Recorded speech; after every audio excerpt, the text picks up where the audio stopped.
23e journée de JP Elite, le basket pro français dans ton écran by la LNB, voici ton résumé.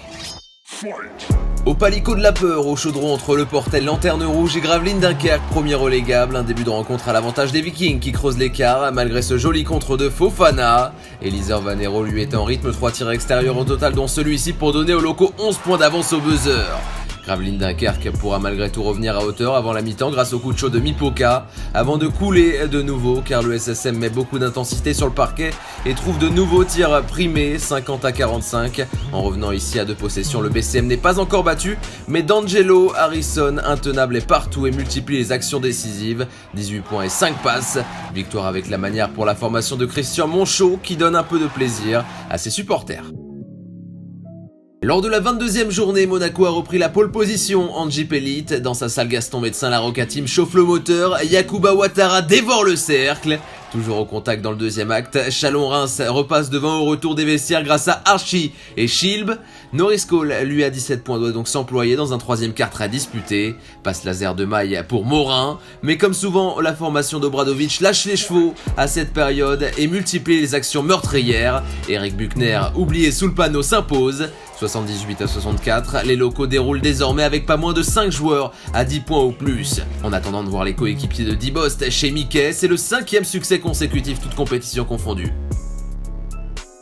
Match de mal classé entre Boulazac et Roanne au Palio, 2 équipes qui se jaugent dans le premier quart avant que le BBD ne prenne le contrôle dans les 10 minutes suivantes. L'escad de loin trouve la cible et met toute son équipe en route. Alpha Kaba d'abord est très autoritaire, puis Johnny Beran Meskel se lance dans un one-man show, le Canadien solide à 18 points, 3 passes et 3 rebonds, mais en grande difficulté la chorale sur chacune de ses pénétrations.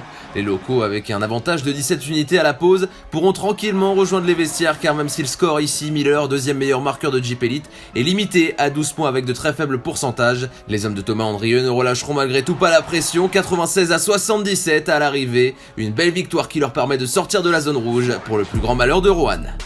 Avant de rejoindre Disneyland pour la Leaders Cup, Bourg 6ème affronté à l'Equinox Cholet, 5ème dans une bataille de tous les instants, car si Chris Johnson lance les hostilités, en face ça trouve des réponses, Jalen Ryler amène les Mauges à 1 point à l'entrée du deuxième acte.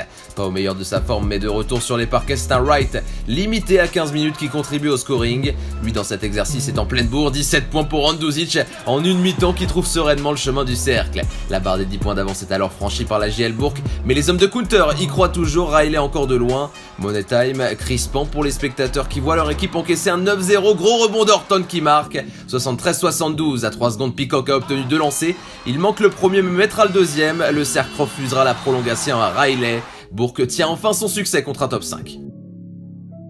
Battu pour la première fois à l'Astrobal 2 jours auparavant, c'est une Asvel dominatrice qui se montre dans ce premier quart-temps, 33-16 après 10 minutes, ce qui a le don de mettre en run Miles Esson, bien accompagné par Sean Harmon, 23 unités au total, qui s'efforce de ramener les siens au score. À 11 secondes du terme, l'élan est à -3, Harmon fait trébucher Lighty et dégaine, rebond de G la balle qui se précipite dans le corner, et prend sa chance à son tour, bang, prolongation, Lyon-Villeurbanne pourrait-il perdre un deuxième match de championnat consécutif?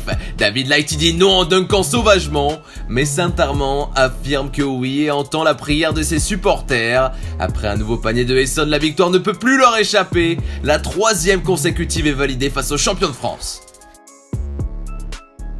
Cassage de cheville en règle pour inscrire les premiers points ensuite du CSP à Beaublanc. Le step back d'Ivernizzi fait des ravages comme les dunks en face de DJ Stephens pour Le Mans qui doit vite réagir. Distancé au milieu du deuxième quart, Tarpey prend de court Behurst et martyrise à son tour le cercle. Mais l'ex-gâchette de Nanterre a la main chaude, 5 sur 8 à 3 points pour Ivernizzi, à 17 au compteur et 22 déval. Les défenseurs tirent la langue. Le MSB nettement dépassé collectivement ne trouvera pas non plus la solution pour limiter Brian Conklin près du cercle qui réalise un chantier. Très mauvaise opération pour les Sartois logiquement battus et qui au classement perdent leur 8ème place au profit des adversaires du soir.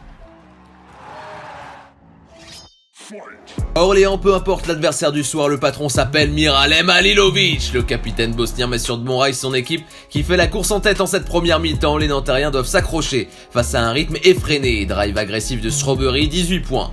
Mais la bascule va se faire ici, dans ce début de 3ème, Moore sanctionne. Voici la JSF Nanterre, 7ème de JP Elite. En attaque comme en défense, Cordinier en dernier rempart prendra ensuite de vitesse. Moutou Allé plus 12 à 4 minutes de la fin. Revenu au mental, le shoot de l'Orléanais Strawberry à 6 secondes maintient un faible espoir. Une erreur de Kenny Cherry et le ballon est de nouveau pour l'OLB. Flo Pietrus à 3 points veut l'emporter. 79-78, Cherry au buzzer sera trop court. Après sa victoire à Roanne, Dijon s'est glissé dans le wagon de tête avec Monaco et Lasvel et compte bien rester invaincu à l'extérieur. David Holston doit se montrer car les Palois ont pris tout de suite les devants. Le MVP très productif à la passe trouvera 9 caviars dans la partie. Celui-ci est un bijou pour Ulmer, 15 unités. Même si l'écart a grimpé au Men in Black de se méfier, Chassant est stoppé par l'alien Ibekwe. L'équipe de Laurent Villa donne tout justement pour revenir dans le troisième. Meilleur marqueur de son équipe, Dentmon attaque le cercle. 45-56, mais les Dijonnais se rassurent avec une sacrée adresse extérieure, 15 sur 33 au total. Sereins, elles pourront tranquillement gérer le carton décisif qui ne sera qu'une formalité, décrochant ainsi une 20e victoire cette saison.